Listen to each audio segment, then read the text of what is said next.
So extraordinary news coming in today. Kenya has just announced that it will be cancelling a multi-billion-dollar set of projects with the Adani Group. It includes a $700 million power transmission deal with Adani. It will also be cancelling a proposed expansion of the Jomo Kenyatta International Airport. It is a deal that Adani was in the running for. It was valued at $1.8 billion. So massive setbacks coming, even as news broke today that executives of the Adani Group, including the chairman of the group himself, Gautam Adani, has been implicated in a bribery scandal by American investigative agencies. Joining me in the studio is Geeta Mohan, our executive editor, and Siddharth Zarabi of Business Today. Siddharth, I'm going to start with you, and I'm going to ask you, could you break down what has happened today? It's just been a roller coaster of a day when it comes to Adani. What is the news we had in the morning? What is this latest development with Kenya? Could you just break it down? Just a very bad day. For Adani. No, in fact, for retail investors. So 2.6 lakh crore, these numbers mean nothing, frankly, but 2.6 lakh crore of cumulative investor wealth eroded on what is clearly a black swan event. But for the Adani Group, black swans seem to be happening too frequently. 2 years ago, when Hindenburg hit, the difference was that was a short seller, a private entity. This time, it is 4 agencies. It is the FBI, the Department of Justice, the Criminal Division. You have the US SEC involved. And clearly now, it's reached a stage where it goes to trial. Right. The filing of a US indictment by the entities against what is one of the largest corporate groups in India. This corporate group has been synonymous with India's infrastructure growth story, Geeta. You know, you've covered and seen the interface between economic diplomacy. There was a term called oil diplomacy 10-15 years back when we used to cover this. So if you take that macro view, this casts serious questions on corporate governance of India and its entities, especially in the private sector. Now, the complication in this one is that 5 states and one, including one union territory, are involved. Power distribution is a state subject, right, and all these are state-owned entities. Plus, you have the Solar Energy Corporation, which is a union government entity. The 8 individuals named, but if you look at all the 5 entities, and there is always, I'm not speaking about this case, in a bribery allegation, a bribe giver, a bribe taker. That's true. All right. So, who knows what more could come out? Right. There is an unnamed Andhra Pradesh official. The term is 2020 to 24. I could keep rattling on numbers, but let's just summarize it at this stage to conclude that this is much bigger than just the Adani Group as a matter. Right. You've seen the political opposition in India already bring in the ruling government, talk about Modi and Adani close links, all the allegations there. It's not Protector, new. so on and so forth, It's been happening for many years. So this allegation comes at a time when a lot of foreign institutional investors have been moving out of India. I'm not directly linking the stock fall in Adani Group to that, but there are fundamental larger questions. And I think the biggest challenge for the Adani Group will be to restore confidence in investors and other stakeholders about their corporate governance. Siddharth, I know you don't have time at all, but just one quick question. Not a question, a point that you could elaborate on. Adani has been a polarizing figure, not just in India when it comes to government and the opposition and so on and so forth, but also in Australia, in Kenya. We've just seen a standing ovation in the parliament for Kenyan President after he cancelled, like Shashank said, cancelled the deals. And Australia has seen a lot of protests too against Adani and the government continuing to engage him. So this polarization that you're seeing, now you're seeing, and a lot of the opposition over here will say, well, you see, they're celebrating the cancellation. But he has been a rather polarizing figure abroad as well. Well, there are very few examples of large Indian companies operating globally. 20 years ago, this whole thing about Indian companies going global started. So let's connect it with this. In the near neighborhood, Bangladesh Power Purchase Agreement, very recent. Yes. Sri Lanka, Yes. as another example where explosive allegations were made there as well. I'm not lending credence to those, but they are out there in the public domain. Yes. You know the Bangladesh situation. And take another look at green and renewable energy, which is something that has been championed by the government of India, not by private sector entities. Right. This is one of our larger goals. It is connected to climate financing as well, where the West has given virtually Yes, and not even peanuts to developing countries. And the fossil fuel lobby works against this entire... This is extremely significant, and I come back to the Adani Group. If you are working in so many countries, you have such size and scale, then this whole issue of how you go around doing business and the reality of business, but more importantly, the perception of what you're doing. Absolutely. So, has Kenya done this on the basis of material? Because in the news report that we see, and these are international wire agencies whose reports we are basing it on, there is a minister, Gita, you might be able to comment more on this. There's a minister who is quoting in that very copy, and it is said that that minister says, we did not find anything there. So, I mean, I don't have an answer, and I'm not defending anyone here, but this is clearly a firestorm. Right.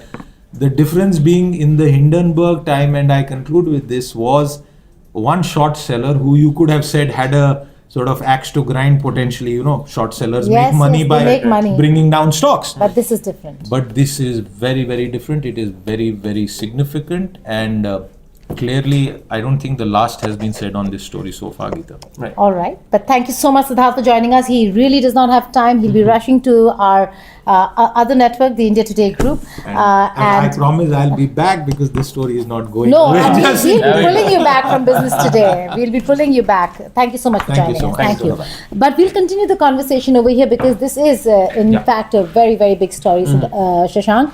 And we have been discussing how it has not been blown out of proportion. Absolutely. It is actually a very big story. It is one where we will be following this for a very long time. And like you rightly said, Kenya has cancelled the deals for the proposed deal as well, and received a standing ovation. But again, it's a polarizing. He himself has become a polarizing figure. Absolutely. Much of it also had to do with a lot of pressure on President Ruto, because there was a lot of conversation on him having met Prime Minister Modi. Absolutely. And when the deals being signed, the opposition took advantage of that, and there were protests in Kenya against those deals. So it was only under immense pressure.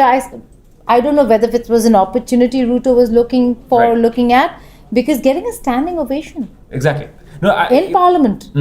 I think it was crazy because you look at, there were massive protests, the massive Stop Adani. If you go on Twitter, Kenyan Twitter especially, right? Kenya is an English-speaking democracy in many ways like us. Very active on and very X. active on Twitter as well. Yes. And you can see the Stop Adani hashtag. Look at how many Kenyans are welcoming what is happening, because they've very much seen Adani as synonymous with corruption. I would like to add one or two things just to add some context to what Siddharth was saying, because I think that certain things about Bangladesh and Sri Lanka were bandied out.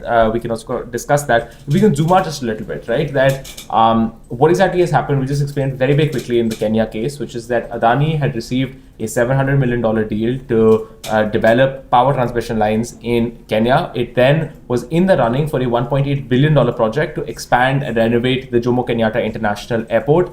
This caused a great deal of controversy, because the idea was that proper laws were not followed that are laid down in the Constitution of Kenya. An unsolicited bid from the Adani Group was received by the Kenyan government. And that was something that was seen in contravention of the rules. And so there were massive questions about transparency, about whether the rules were properly followed. This spiraled into political controversy that hit President Ruto, and it was dormant for a little while. But then you saw President Ruto actually say that, look, we have received, in his statement that he made in front of Parliament, he said, we have received information from partner nations. And on the basis of that, we have now decided to cancel these two deals, which is massive news coming off of, as Siddharth was saying, this firestorm of the American allegations. But so that is what the Kenya thing is about. But if I could also zoom out just a little bit to just shed some context on what You mentioned about Sri Lanka and Bangladesh. Exactly. So that then Geeta and I can inform you as to what is going on exactly. In Bangladesh, there's a project, the Goda Power Project, which is in Jharkhand. It sells power only to Bangladesh. There were serious concerns that were raised by many, many people in Bangladesh about, look, we are being overcharged for this power by the Adani Group. This is the deal that Sheikh Hasina and her government has made because of the close relationship between Prime Minister Narendra Modi and Gautam Adani. So to make India happy. This deal has been given to the Adani Group, so it is deeply politically controversial Yes. in Bangladesh. And then in Sri Lanka in 2022, Mr. Ferdinando, who was the head of the state-run Ceylon Electricity Board, basically came out and said that pressure was put by the Indian government to grant certain renewable energy projects to the Adani Group in Sri Lanka. That official later resigned. There were questions about whether he resigned under pressure. So serious allegations that were made then. The story was hushed up sort of, but then that's where we are right now. But also, interestingly, Sri Lanka and Bangladesh both have seen change of governments. Right. And they do stand with that position, Yeah. that as opposition parties or leaders or activists in Bangladesh, they were questioning those deals, and today they do stand by it. Absolutely. They do say that that there was a nexus and that there was government complicity in getting Adani the deals. Having said that, like Siddharth said, the only difference is that there are a lot of countries, whether it's Tanzania, Australia, where you see during cricket matches in Australia, you'll see protests against Adani, right? So you see a lot of that, but the only difference is that this time around, from the United States of America, Shashank, it's the government agencies. Absolutely. We've seen certain bureaucrats come out, like the Sri Lankan, bureaucrat. He came out and spoke. He had to leave. Right. But over here, it's not The same. a bureaucrat. Absolutely. It's an entire conglomerate of agencies. We're talking about 4 agencies over here who are involved, and who are not just involved in the investigations, but in the indictment, that they all have a piece to say in itself is big. So yes, it is beyond just the rhetoric that we see on Adani, but there are many other countries. Absolutely. Are we expecting a massive blowback, so to say, not just from, like, Kenya was unexpected the way it happened, right? Are we going to see that such instances coming much more from other countries as well, Shashank? I think that was the straw that broke the camel's back, right? Because there was so much pressure mounting on the Kenyan government. But this, I think, American indictment, America very clearly is the gold standard when it comes to financial regulations. It is one of the world's most powerful forces that way when it comes to financial regulation. And 4 major agencies coming together and saying that we are going to issue this indictment against Gautam Adani and the company itself was massive news. I think it capitalized. I don't think the Kenyan government would have had a leg to stand on, because if you were being indicted for bribery, the chairman of the group himself is being indicted for bribery, then you can no longer claim that this is a clean enterprise and a clean company. So yes, I do think that you might see significant blowback, because Bangladesh has already said that it's reviewing the Doda power project and Bangladesh's purchase of power from there. Sri Lanka's government is already reviewing this massive deal. The president already declared that he'll be reviewing the $440 million. Exactly. It's a massive amount of money that this deal that was awarded to Adani. So they're already being reviewed. This will just be, a added incentive for them to basically cancel these deals with Adani. And the problem with that, and I think I would like to turn to Geeta on this, because this is something that I have been wrestling with, right? Which is, it is clear, I have had conversations with Indian diplomats where they say that, look, we want our companies to go out there and do more. And Adani is the only company that actually really goes out, bought a port in Israel, which is Haifa port, has mines in Australia, developing ports in Kenya. What they've really done, Shashank, is what Adani Group has done, which no other group has done, because they always look at everything from an economic prism, whether it's Tata, that has massive presence abroad as well, or for that matter, other big industrial houses. What Adani Group has managed to do is intertwine geopolitics, strategic with economics. We've seen in the past a lot of them acquire industries, but they were purely economic, with Indian interests being kept as the top focus and agenda. But not a single project where you'd say that this was done for strategic reasons, and then we'll see how we can derive business out of it. Haifa is an example happening at a time when you're seeing a very unstable West Asia, but Gautam Adani is there. So and there are many other projects where you're seeing strategic depth for India. So there is a bit of an understanding in terms of strategically getting into Africa, strategically getting into Latin America, strategically getting into the Australian continent.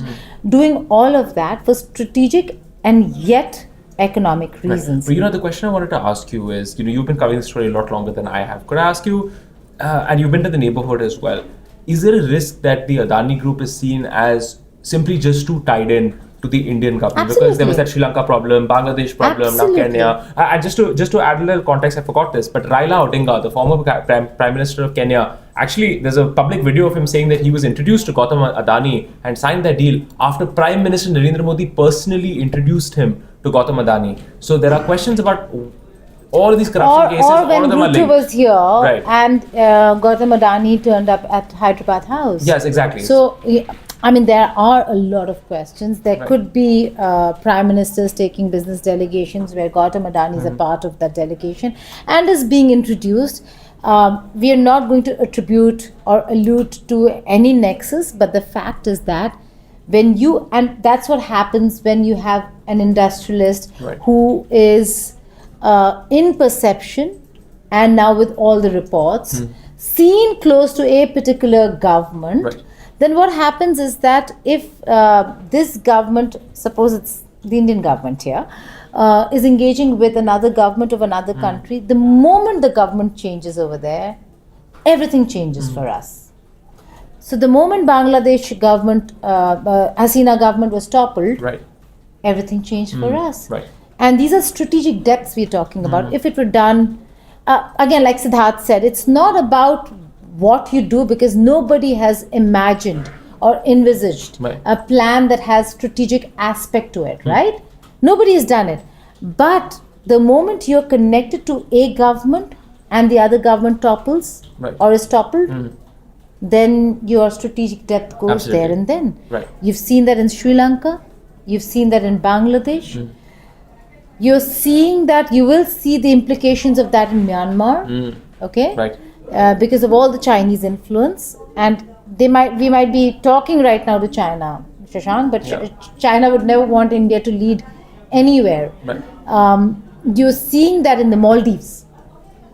You're seeing that in certain parts of and the questions will come up. When it comes to Tanzania, all these other African countries where Gautam Adani has made inroads, has proposed deals, or deals have been signed. Kenya is the beginning. Right. Is only the beginning, because I think President Ruto was really under pressure here. Right. There are too many protests. I agree, and but the big question I think is, we talked about the business, but I think the big questions are also the foreign policy ones, which is that, like I was saying, there are Indian diplomats I've talked to who keep saying that, look, we want Indian companies to go out and do more in the world, but very many of them are extremely conservative about taking on foreign projects. Adani was very different that way, and now what happens to those projects? You want to link South Asia, you want some to of the younger ones, Shashank, would complain that maybe they don't get the inroads. Right, interesting. Right, no, absolutely. That that they don't. How come they don't find it so easy Yeah. to go and engage and get those deals? And while he's doing a lot in renewable sector, there are many startups Right. in the renewable sector trying to make inroads. So the story is both ways. Both One ways. is that many do not. The bigger ones are not really being as bold Right. as the Adani Group has been. The other is that many are trying, Right. and they don't find They don't the find it same easy. routes to Absolutely. Point absolutely to taken. Africa. Absolutely. And so here's the thing, right? So the point is that if one of your biggest flagship bearers, one of your biggest corporates abroad goes out and faces these string of corruption cases, as well as, environmental pushback and so on and so forth, what does that mean for your ability to build? And if one of your major conglomerates is hit and it hits our economic connectivity plans in South Asia, that's one problem, right? Which is purely on a foreign policy basis. But there's also the reputation of the Indian government, which is the idea that if the Indian government is seen as sponsoring or closely tied into a business conglomerate. Not just that, can be bribed too. Exactly, right? And so if the case is by the Americans is one of bribery or bribing Indian government officials, the case in Bangladesh and Sri Lanka have been undue government influence from the Indian side on these smaller regional governments. If the idea is that the Indian government can use its power over countries to allow Indian corporations to get contracts through corrupt means, what does that mean for future Indian investments in those parts of the world? What does that mean for India's foreign policy and our credibility on the world stage? There are serious questions to be asked because of this. And it's not just because these questions have been floating around a lot, but I think that this indictment today coming out, I think should be taken with due seriousness. It should not be taken as a conspiracy theory of the Absolutely. deep state and the Biden administration. I've seen a lot of this stuff floating around Twitter, and I don't think that it is fair to say that this is a financial fraud case. They are saying that they have evidence. These are And gold standard of financial let's just regulations, expand it a little essentially. before you close the conversation, Right. Shashank. This is Biden administration, and we know that the appointments were by Biden Right. administration, and they'll have to leave once Trump comes in. But not for once think that because Trump and Prime Minister Modi get along well, Right. because India and the United States would, in all probability, have good ties, continued good relations as they did during Biden administration. Not for once think that if Trump is told that America was going to be fleeced because he thinks money, and this is not strategic. If America was going to be fleeced or was being fleeced or there was some fraud, and American investors were involved, that he will let go of this case. Absolutely. That he will say, let's compromise on this one. That's not going to happen. And I say this because even during campaigning, he was very clear that we were very nice to India on trade. We should have been more tough. And everybody else heard him praising and lauding Prime Minister Modi. Nobody really, and that's selective hearing here, nobody really paid attention to the fact that he had continued to criticize India on the trade deal. Absolutely.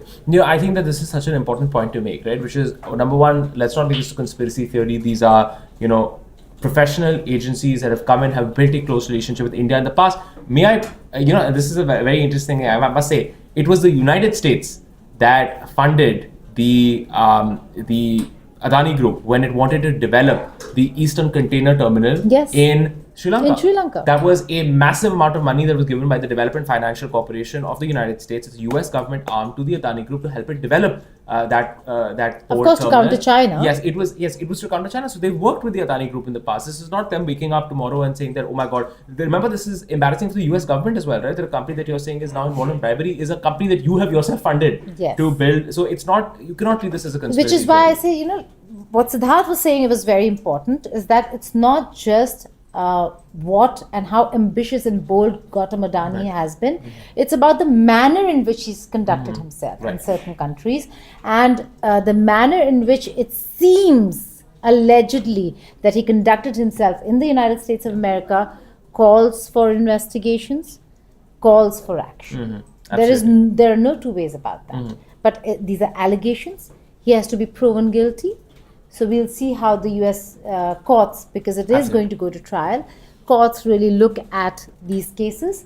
And once it's in court, and we've seen this with the Trump trial, once it's in court and there's a trial in place, then it is beyond the realm of an administration. So let's just wait and see for all those, Twitterati's. I also have one thing to say, Hold your which, horses. which is that there was some interesting analysis going on. I was listening to about how will the government deal with this, right? And the idea was that look, essentially the government is going to have to, despite links or so on and so forth, is going to really have to deal with this quietly because of course the government of India wouldn't comment on an individual private corporation. They need Absolutely, but the question is, and I also till feel, the time, Shashank, till the time an official word comes Absolutely. from DC to New Delhi. Absolutely, but I would just say exactly, and on this question, right, people saying that Donald Trump will cut a deal with India on this nature, and I would just like to say that if we're journalists, right, and if the news broke that the government of India had even discussed the possibility of a quid pro quo on getting a private corporation off the hook, it would be massive news in India. And why should they? That it would smell very much of corruption. So the smarter thing in some sense would be for the government of India to not mention this at all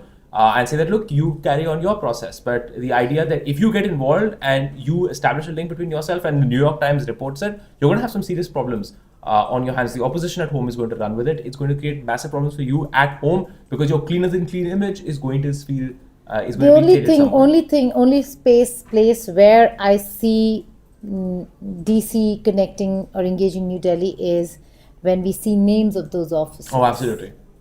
That's when it becomes official. It will have to go through the MEA route and then reach the state governments where the officials are posted right now or are serving. And that's the only official engagement where the central government can act as an emissary If I could say and one, not beyond. If I could say one more thing, and then of course last Yes. word to you, Geeta, to close our proceedings is that so I just wanted to explain one thing which I think we didn't get into as much, which is that why is the United States so interested in this case in the first place if it's bribery of Adani Yes, in why? an Indian case? It is because the Adani Group went ahead for raising a certain amount of money, $750 million, $175 million of which, if my memory serves correctly, was raised by US investors. And in that, you have to make certain disclosures, certain anti-corruption measures, and so on and so forth. And because these bribery cases that the Americans have investigated and have found out are in contravention of those anti-corruption regulations and those anti-corruption disclosures, those corruption disclosures were not made by the Adani Group. Because of that, they're saying that you have done these bribes, therefore you have defrauded in some sense as investors, you have not lived up to your regulatory obligations in the United States because you've raised money from US nationals and in the US market, and therefore we are going to go after you. So that's just, this is not America going extrajudicially after the Adani Group, it is that they raised money from US investors and it was, according to the US, in contravention of US financial regulations. Therefore, they're going after the Adani Group. Just wanted to clarify that bit, and of course, back to Geeta just to close off our Well, I have nothing more to add because this is an important aspect. A background is always required as to why this is happening. But this is an ongoing story. This is a story we here at India Today Global will continue tracking, and we'll try getting some of the voices that are important, stakeholders that are important in the story to explain to you as to what really is happening and how this could impact. It already has impacted global markets. 2.6 lakh crore Absolutely. loss in one day is the biggest that we've seen. And this is not because of a short seller, it's because of a government decision. So again, we'll have to wait and see how this pans out for the markets, how this pans out for the Indian economy, global economy, but more importantly, the Indian image of how India does business abroad. Thank you so much for watching India Today Global.